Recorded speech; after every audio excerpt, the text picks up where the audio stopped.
Hi everyone, this is YMP TV and we're now on episode 11. And as you know, we are interviewing CEOs in the mining sector just to know what's going on in the market, how they're reacting to this crisis. And today we're lucky we have Trent Mell, CEO of First Cobalt. Hi Trent. Good morning or afternoon, as the case may be. Still morning. So we're talking today about COVID-19. So this crisis, how it's affecting the market. I mean, we're still seeing headlines around the world that it's still spreading out. It's still dominating our headlines, and it has an impact which is diverse across the commodity. And I'm wondering how has it impacted First Cobalt. Yeah, so our company is, we're a startup. So if I look at my management team, we all came out of the bigger companies. So I came out of Barrick, and our team, First Quantum, Falconbridge, now Glencore, Inmet. And so we've all been there through our careers. You manage different crises. I had to shut a mine down during the financial crisis, laying off 350 families, as I like to say, because of the those are big impacts. And we're going through that now. This is unlike anything we've seen in our lifetime. And yet I tell investors, look, we lived through 9/11, we lived through the financial crisis. There have been various different flus. Of course, SARS hit Toronto. So look, we'll adapt, we'll get through it. In the middle of it, it's hard to sort of see the other side of it. But in a year from now, it'll be a blip. With respect to our particular company, we're weathering it fairly well. Although we're a startup, we are well capitalized to withstand the next year or so, whatever the market can throw at us. And we're at a stage where we're not yet producing. We are at the last days of completing a feasibility study. And so what this has frankly allowed us to do is to reflect on what our construction plans might look like in the new world, in the post-COVID world, as we adapt to a pandemic that's not going to disappear overnight. But we've seen also a lot of cobalt companies around the world taking preventive measures. Yeah. Do you think it will have an impact on the supply of cobalt as a result of this crisis?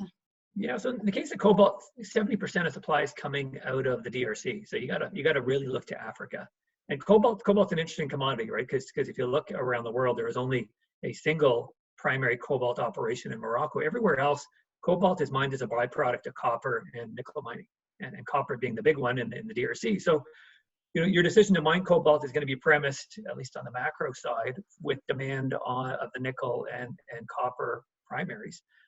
But looking specifically to your question and how COVID is impacting our supply chain, yes, there have been some cuts, not as bad as some of the gold operations, for instance, in North America.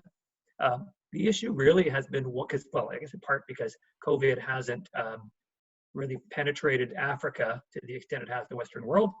Less travel, frankly, less testing as well. So I think it's a question of not if, but when it happens. However, what we have seen is a shutdown of some logistical routes. So going from the DRC through Zambia and then Zambia into South Africa, which is the port of preference for a lot of the cobalt exports, most of that going to China. So we are seeing some bottlenecks. Having said that, auto sales have collapsed anyway for the last few weeks. And so the disruption in supply is maybe not a bad thing, because when and as the demand sort of picks back up again, we're not going to be faced with a glut of product on the market. So the hardship in some ways is going to maybe facilitate a slightly faster recovery in the base metal space than might otherwise be the case. And you talked about a brief point on automobile, but we know that cobalt is one of the components in electric vehicle battery, and there has been a demand of such electric vehicle in the past decade or so. Do you think this trend will continue despite what we're seeing, market volatility, downward pressure on commodity, lower oil prices? What's your take? So, yeah, this is a long-term cyclical, it's a generational move, right? I mean, the move from combustion engines to electric vehicles is it's a remarkable trend that will impact the way we live and the way our kids and our grandkids are going to live. I don't think we're going back. The technology has come so far. We are close. This may be in a matter of years here, close to the point of having cost parity between the cost of a gas engine and the cost of an electric vehicle. And once you've driven an electric vehicle, it's superior in so many ways. You don't want to go back. So we've got to get through the cost parity for the average consumer. We've got to overcome the range anxiety, the range issues, and battery technology is getting better and better. And so, yeah, cobalt, its role in there is essential. The dominant chemistry, the dominant cathode type is what we call an NCM, nickel, cobalt, manganese. And there has been some misconceptions around cobalt being engineered out of the battery. Lab environment, sure, but commercially there's about $300 billion of investments in the EV supply chain that we have in front of us today. So cobalt's not going away, and it really is going to be that market that's going to propel us here going forward. Now, back to your question about the impact of COVID on the market. I'll just take the UK as an example. This is supposed to be Europe's year. China has been driving it all along, but with the tougher emission standards in the EU countries, people are using, frankly, their margins, the auto companies, using their margins from combustion engines to fund an EV strategy that'll negate the penalties that are otherwise going to be imposed for their diesel and gas engines. And so, when COVID hit, sales in the UK collapsed to the tune of about 44% through the month of March, and we'll see what April holds. However, the sales of electric vehicles were up fourfold over that same time last year. And so in a period where auto sales basically were cut in half in absolute numbers, electric vehicle sales doubled. Now we're coming off a small base, but the projections for EV penetration worldwide over the coming decade and decades, the numbers are nonsensical. Going from 20,000 tons of cobalt a year to 300,000 tons. It's hard to wrap your head around it, but we're talking double-digit growth. And there's a trend here that will be delayed by a bit, but the movement's not going to reverse back onto a combustion engine future. And speaking of China, we know that China dominates the market of refined cobalt. Yeah. First Cobalt has a property in Idaho and a refinery in Ontario. How is that strategic for the company? And I guess on the global market scale as well. That is a huge strategic advantage for us. So we started the company 3 years ago. It was on the heels, frankly, of a big cobalt bull market run. It went too far, too fast, pulled back, and now we're kind of coming out from the bottoms of a pullback and a pretty bright future ahead. And so when you look at that, I mentioned earlier that most supply is coming out of the DRC. Well, under the Belt and Road policy, China has done a fabulous job of locking down most of those assets. Glencore, ERG being a couple of exceptions, Shamaf out of India. But most of the cobalt supply finds its way into China. The reason being, I mentioned earlier, copper is the primary. This is the African copper belt. And so at these operations in the country, they're producing a copper cathode. That cathode then gets sent to market. With the cobalt, we're only processing it up to an intermediate stage, a product called a cobalt hydroxide. That hydroxide needs to be refined into a finished product, whether it be a metallic or a chemical product. In the case of DRC production, the vast majority of supply, there's a bit that goes to Finland, the vast majority goes to China, to Chinese refineries to produce a chemical called cobalt sulfate, which is what we are aiming to produce. China controls about 65% of the global refining market for cobalt. They control even more. It's getting close to 80% of the cobalt sulfate market. And that's huge because that implies they've got a stranglehold on the production of batteries, or at least on a critical element in the battery supply chain. Outside of China, you've got Sumitomo in Japan, and then you've got Umicore in Finland. That's it. So if you want to produce a battery-grade cobalt in North America, that doesn't exist right now. And so our refinery is the primary focus because it's built and permitted, and we're looking to basically restart and expand it. And we can have that producing sulfate as early as next year, in fact, early production this year. And then Idaho is our long-term proposition. There is a lot of cobalt deposit, known deposits of unknown sort of quantity and grade and whatnot in Idaho. And I think looking at 5 years and beyond, America stands a good chance of developing its own supply chain. It's just going to take time and money. And exploration, unfortunately, for base metals is typically left for juniors to tap the market in good time. So it takes a little longer to get there. And I want to move to a shift in mentality that investor has been that we've seen in investors, where a lot of investors are now looking to invest in companies that are, or commodities that are at least responsibly produced, environmentally sustainable, or again, ethically produced, all those SGA criteria. And throughout the value chain, can you tell us how First Cobalt can address these concerns? Yeah. So, and I apologize, the signal broke up there, but I think you're basically getting at ESG. if I can summarize. Yeah, you know what? I love what we're doing because it is so obvious the impact that we have, right? I mean, I've been in mining for some 20 years, a lawyer before that, but there's often a misunderstanding of what mining represents. And the old adage in our business that everything around us, you're either going to grow it or you mine it. And that's often lost on people when they see big holes in the ground and you hear about, a Vale tailings dam failure in Brazil, and there are scars in the landscape through time that have really tainted our image. But things have changed a lot in 30, 40 years. We do things better. If you go to a reclaimed mine site, you'll never know that a mine was there if you go back far enough into the future with trees and grasses and whatnot. But when you're talking about cobalt production and where a lot of it is going, the bulk of it is going into batteries. You see the impact. Look at the pictures today of cities around the world, from Los Angeles to Shanghai to Bangalore.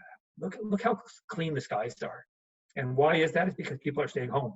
26, 27, 28% of CO2 emissions is from transportation. With people not driving, all of a sudden people are seeing blue skies around the world. That's the future that we are working towards. That's the future that electric vehicles are going to bring us. And so for me to be involved in what I'm doing, it's extremely rewarding.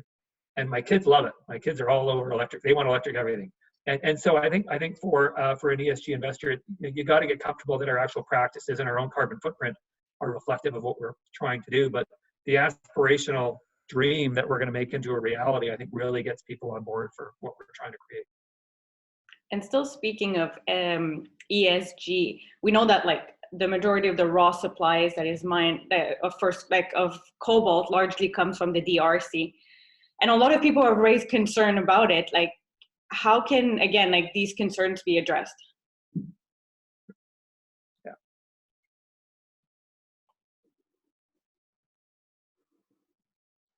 Yeah, when you look at DRC supply, the artisanal story there gets a lot of coverage, and for good reason, right? And Amnesty did a great job a couple of years ago of exposing issues of child labor and unfair human rights practices in mining operations.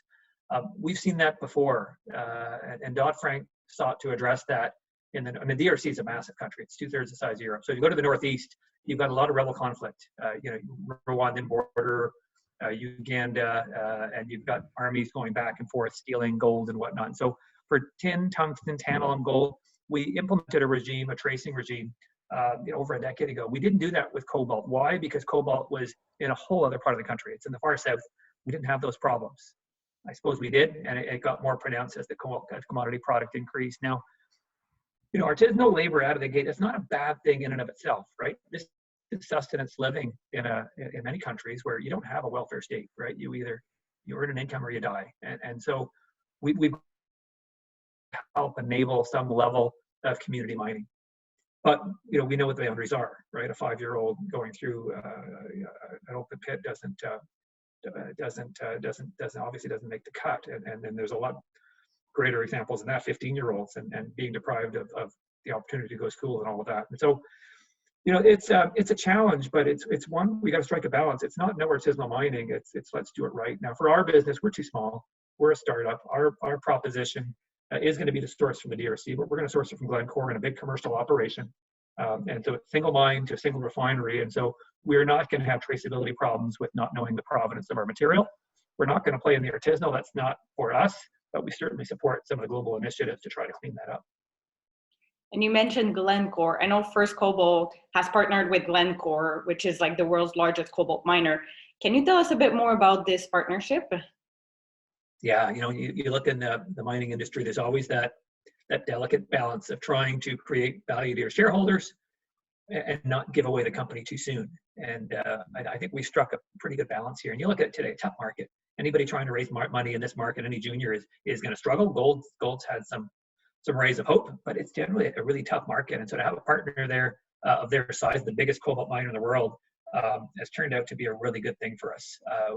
For us to get our refinery up and running, absent our own commercial operation, because Idaho is still some years away, this was our way to get ourselves to cash flow. Glencore's issue was they were producing a cobalt hydroxide in the DRC, shipping it to China, and the Chinese were reaping the benefit of the upgrade and then the sale of the refined product to the automotive industry. This is a win-win proposition where they can send their product to us, or a lot of their product to us. We will convert it initially on a tolling basis, and they're going to help fund our way to cash flow. So for my shareholders, what that means is we're able to go from a startup to a cash-flowing refining chemicals company without having to incur any dilution, or certainly no significant dilution to our shareholder base. The business case is strong enough that I think we can debt finance the majority, if not the entirety, of the capex we're going to need to get ourselves to production. and more like a general question on I guess like where the market is going. But do you think that like the mining industry and mining companies will operate differently in a post-COVID world? Yes, I do. In fact, I'm looking at that now because we're going to get our feasibility study out. I'm targeting May 4th to get our results out. So we're in this intense study phase, and being at home for my team, myself, hasn't been too disadvantageous because it gives me any quiet time. You know, you're looking at engineering designs and cash flow models and vendor quotes, and you're trying to come up with the right sort of formulation here, and we're just about at the goal line. And so this quiet time has been helpful for us. But for me as CEO, it's me to do a little bit of planning. You know, we're gonna file this feasibility study, then we're gonna sit down with Glencore and lenders and talk about the way forward. And the way forward is going to be an initial commissioning of our existing refinery, followed by a big expansion with some permitting. And, you know, we're talking to governments about loan guarantees. So there's a lot of moving pieces. But as we get our sites focused on crews and on people and on getting back to work, I've been able to learn from other companies. One of my directors is country lead for Schneider Electric in Canada.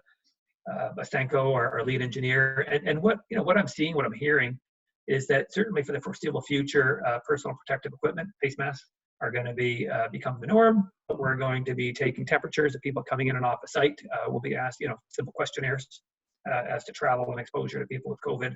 And so, as I said earlier, COVID is not going to go away overnight like a common cold. We got to adapt for the number of months or year or so that it's going to take to get a vaccine, and we're planning for that. I don't think it'll be too disruptive. The technology is pretty straightforward, but I think we all have to expect that. The tougher challenge I have is, frankly, it's office environments.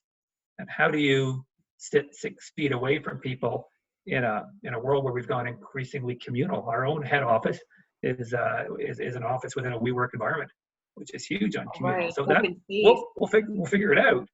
In some ways, the work site is a little bit easier. But there'll be some adjustments from there all the way down to Starbucks coffees and how we do that, right?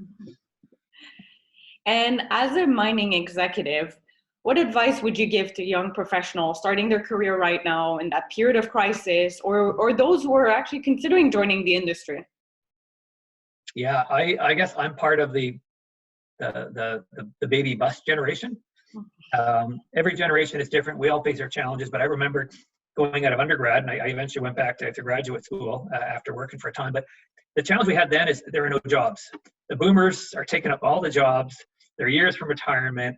We got entry-level, low-paying jobs that don't align with my education, and I'm never going to advance. Well, yes, you know, you got to, unfortunately, take your lumps, right? The economy is going to ebb and flow, and we're going to have some generations that will be more fortunate than others. So I would say for people entering now, it sucks, right? You look at it, you say, oh, this is bad. But we don't know, is this going to be kind of a V shape, a quick recovery, or more U shape where it's a more gradual one? I do think that, you know, we're probably due for a bit of a slowdown. And I do hope that, you know, by this time next year, we're talking of happier days. But, you know, when you're building a career, you can't look out 1 year, 2 years.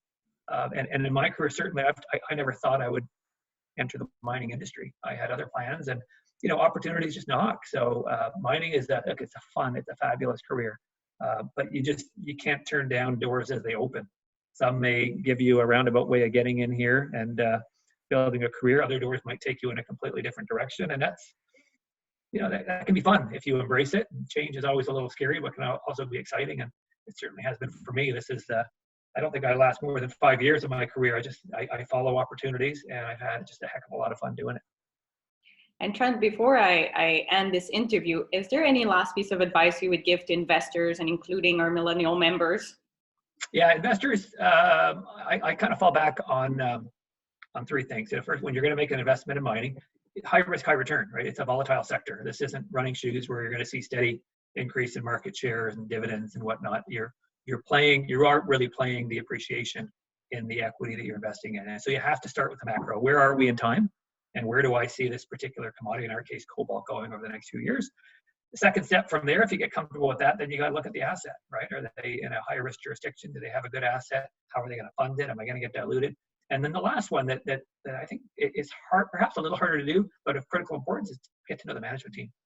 And one is, particularly in junior mining, is this a trustworthy team? Are they working for my interests? Are they working for theirs? And moreover, are they competent, right? Are they going to blow up the balance sheet, kill the company, or are they going to make this successful and, you know, work hard for my interests? So a little, and I'm not saying you got to spend hours and hours pouring through disclosure documents, particularly a mind of the market, where a startup, the financial statements don't give you much of a vision, but it doesn't take a lot of work to form a view of the commodity and the company before you sort of jump into something.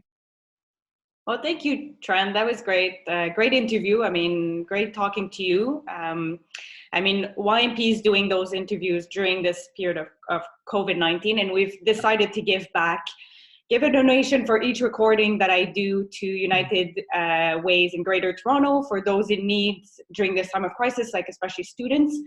So for those listening, I will provide a link on our website and you get more information. Great. So thanks, Trent, and stay safe. You as well, Bianca. I really appreciate the time. Have a great day.